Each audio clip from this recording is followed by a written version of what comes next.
Welcome back to Brockton Celestial Forge by Lord Roustabout.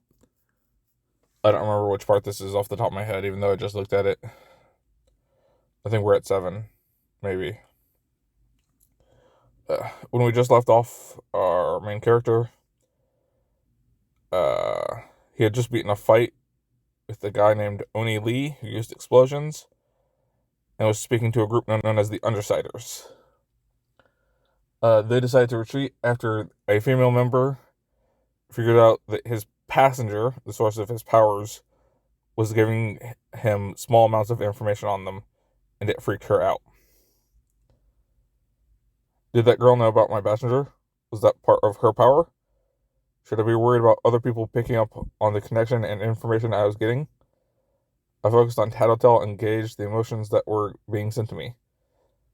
There was the sense that she was dangerous, well, not physically dangerous, but still a threat. There was also a certain amount of faith in her and admiration. It felt like it was both for her abilities and her character. Concern was there as well. She was in a bad spot. I couldn't pick out what she was being threatened by. It was something my passenger felt she needed help with. That was a lot to deal with, and it's significantly more detailed than what I'd gotten from any other cape.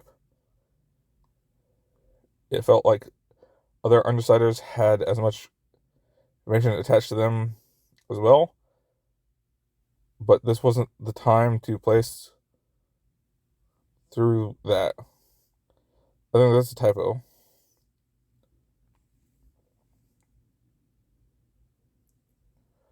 Let's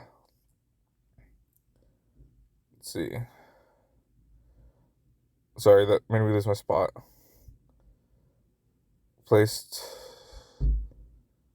through that. I was currently standing in the middle of a road in a cloud of supernatural darkness. Luckily, I had something that might help with that. I reached into my pouch and started fishing out individual regions. I didn't prepare this formula for obvious reasons. It had no combat utility, and I couldn't imagine a situation where it would be necessary. Well, that situation was now. Separate out 2 units of ash and 1 of wax, and combine them in the revealer formula. I wasn't sure it would work, but it was my best chance of getting out of here without having to feel my way along the walls of a building. It worked. Well, it sort of worked. The darkness didn't vanish, but I could make out the shape of things. It was like looking at a wireframe model of the world.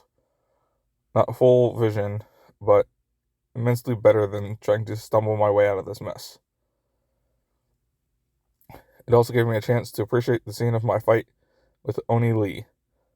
The grenade cluster had created an actual crater in the middle of the street, and shrapnel had pockmarked the surrounding walls and broken more than a few windows. That was probably why the Undersiders had stayed back. I was in serious discomfort from that mess. Any normal human would have been reduced to a smear. Not even the monster dogs they were riding would have been able to stand up to that. Speaking of which, I was done feeling like I'd been shoved through a meat grinder. I dug out one of my prepared formulas, a feather and a piece of ginger root. It was the most powerful healing formula I had, with the only downside being that I could only use it on myself. I combined the ingredients and tossed the reaction into the air.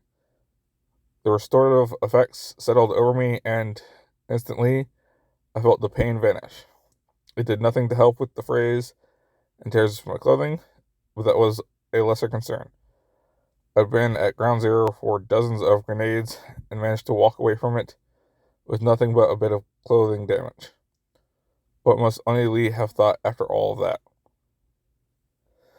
Actually, what was he thinking? A few seconds of searching had me locate the silver sphere he dropped when I broke his arm.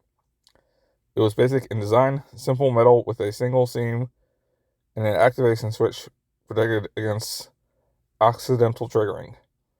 You didn't need mechanical expertise to figure out what this was. When conventional weapons weren't enough, Oni Lee had broken out one of Bakuda's Tinker Tech devices. This was almost certainly some sort of horrible bomb. It was dangerous to just be holding something like this. I didn't doubt a bomb tinker would have some method of remote detonation. The thing was, how did I dispose of this properly? Tinker Tech would be beyond the means of the bomb squad, and I didn't have any way of contacting the proctorate. Also, it may have been a very bad idea, but I didn't want to just get rid of it. This was the very first piece of Tinker Tech I had held in my own hands. The potential that I could learn from this was making me seriously consider the risk of holding on to it.